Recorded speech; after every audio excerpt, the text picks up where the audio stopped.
think of that, but then I come across entrepreneurs like yourself, who are, again, doing amazing work in distilling down to the important things and bringing this down.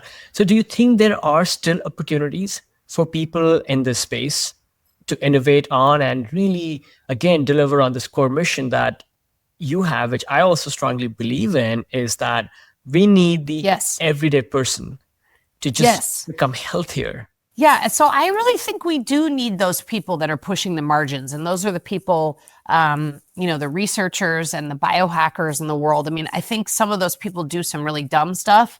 But I also think out of their experimentation and trying to sort of push the needle, there has been a lot of innovation and will continue to be a lot of innovation that I think will make a big impact in the longevity space. And so I think those voices and those people and those innovations, and there's a lot happening with technology, that I think is going to continue to improve the human condition, because I think that's ultimately what our goal is, universally, right? We have to remember that our goal is to improve the human condition.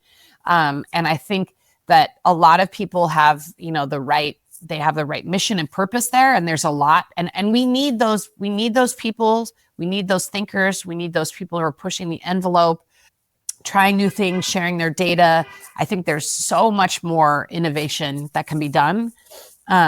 And I just want to make sure that innovation doesn't happen at the expense of the basics for people.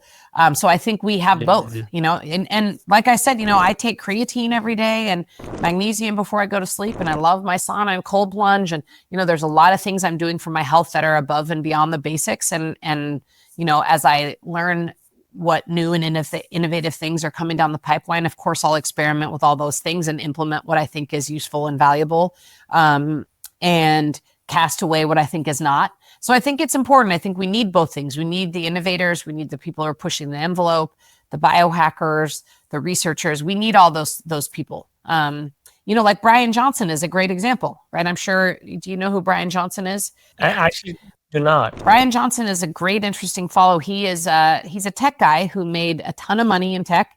And he's now made himself a giant human longevity experiment. He's spending all his money on himself, working with Stanford physicians, and he spends 24 hours of his day. Like, his life is really weird, by the way. Like, he can't really have relationships, and he eats weird food, and, he takes like 700 supplements a day, and he gets his biomarkers being constantly tested. I mean, it's great, like fun, weird follow on Instagram, by the way, Brian Johnson. Super. You can go down a rabbit hole.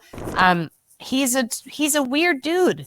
But what's interesting is, he's spending all his own money, doing all this own experimentation on his own body, and he's sharing all that data for free in the world. And who knows what interesting things will come out of it that might eventually improve the human condition. So my point is, we need people like that. We need thinkers like that. We need innovators like that.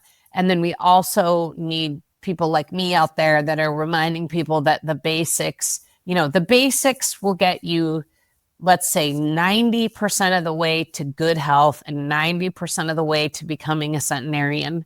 And those folks are all working in the 10%, and we need those people too. Yeah.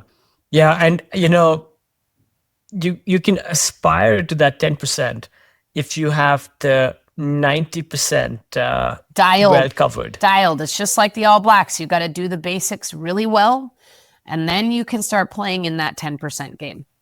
Juliet, you have a great podcast with some great episodes that I know I'm going to go listen to, and I encourage people to as well. We will link to the podcast, and you have a great website, with all kinds of mobility programs for the everyday person. We will link to that as well. Any other places people can go? Also your Instagram. Yeah, they can learn more about what you're doing. Yeah, I'm at Juliet Starrett on Instagram. Our company's at the ready state. Our book is called Built to Move. So if you're curious about Built to Move, you can go to builttomove.com. And we actually have a free 21-day challenge. It's always there if you want to try some of the tests, like the sit and rise test or the Solek test.